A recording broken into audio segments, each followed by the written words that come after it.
चंदा, समय भी कैसे घूमकर वहीं वापस लौट आया है चंदा, है ना? इस वक्त ना ही तुम गलत हो और ना ही हमारा बेटा। सालों पहले मैं भी ठीक देव की तरह इसी जगह पर खड़ा था और ठीक देव की तरह मैंने भी अपनी पत्नी का पक्ष लिया था। उस दिन से हमारी जिंदगी पूरी तरह से बदल गई थी चंदा। कितने दूर चले आए हम, सब कुछ पीछे छूट गया।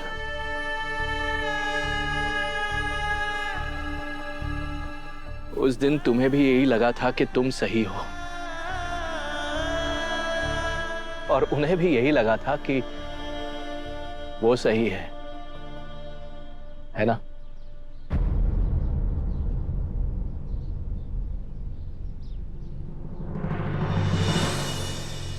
उन बीते पलों को हम बहुत पीछे छोड़ आए हैं सर, और आप भी उन पलों के बारे में दोबारा ना सोचें, यही अच्छा होगा सर। चंदा, चाहे भूलने की कितनी भी कोशिश करें, समय हमें कभी भूलने नहीं देता। तभी तो देखो ना, हम ठीक उसी जगह पर आकर खड़े हो गए हैं जहां से चले थे। बस इस बार किरदार बदल गए हैं, कहानी खुद को दोहरा रही है।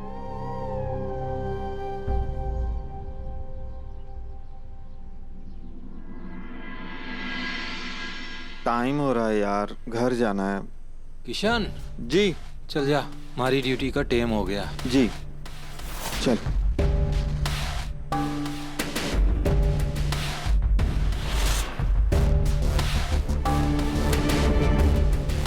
बाबूसा की क्या हालत हो गई है, लेकिन अगर देवी हुकुम ने ये फैसला लिया है तो जरूर इसके पीछे कोई वजह होगी।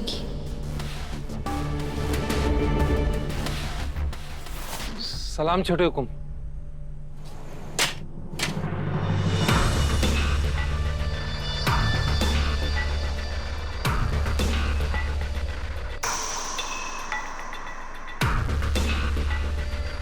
समझा अपने धनी ने कि मारे को अपनी नौकरी करने देवे। काकू, एक रात में आपकी क्या हालत हो गई। आपको ये सब करने की कोई जरूरत नहीं है। समझा ना अपने धनी ने। काकू, आपको जो बोलना है मुझसे डायरेक्टली कहिए। अगर आप रात भर जाकर यहाँ ड्यूटी देंगे और मैं अंदर जाकर सो जाऊं तो ऐसा नहीं होगा। मैं भी यहीं रात भर आपके साथ बैठकर ड्यूटी दूंगा।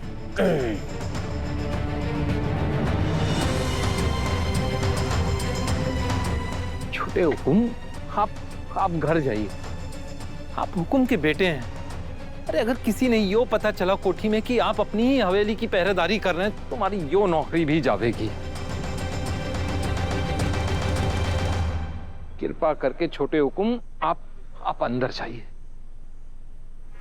हाँ देव सर, आप बाबूसा की बात मान लीजिए ना, चले जाइए ना यहाँ से। मैं कहीं नहीं जाने वाला। छोटे हुकुम, आप हमारी नौकरी के पीछे क्यों पड़े हैं? आप क्या जताना चाहे हैं कि आप ताकतवर हैं और मैं कमजोर? अरे मैं अभी इतना भी बूढ़ा ना हुआ कि किसी और ने हमारी लड़ाई लड़नी पड़ जावे। इसलिए भगवान के लिए हमारे से हमदर्दी जताना बंद कीजिए और अपने घर जाइए। तू खड़े खड़े क्या तमाशा देख रही है? हाँ, बोलना अपने धनी से कि चले जाए यहाँ से। आप शांत हो जाइए, शांत हो जाइए, मैं बात करती हूँ इनसे। देव सर प्लीज यहाँ से चले जाइए, नहीं तो बाबूसा की तबीयत खराब हो जाएगी। काकू, इस उम्र में रात भर जाकर पहरा दे और मैं अंदर जाकर सो जाऊं, कोई चांस ही नहीं है। देव सर, कभी कभी किसी ने हर लड़ाई अपने आप लड़नी पड़ती है, और बाबूसा से तो उनकी पहचान छीन गई है। वो अपनी पहचान वापस आने की तो कोशिश कर रहे हैं।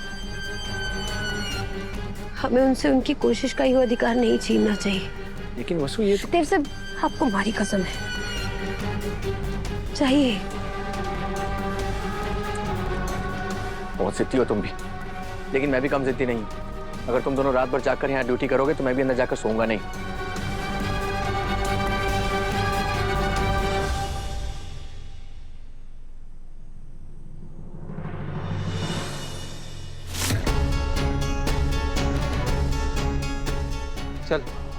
तू भी घर जा। बाबू साहब मैं अरे बोला ना, जा।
तुम लोगों की हिम्मत कैसे हुई मारी हुकुम के घर में घुसने की? तुम लोगों ने तुम्हें छोड़ूंगा ना।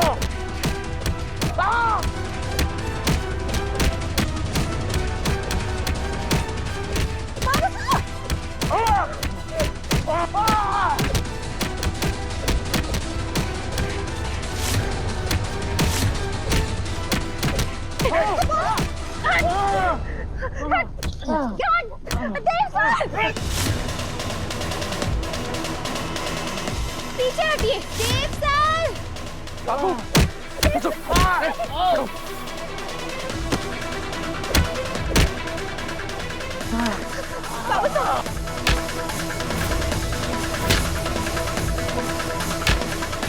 देव सर, बाबू सर ने बहुत खून बह रहा है।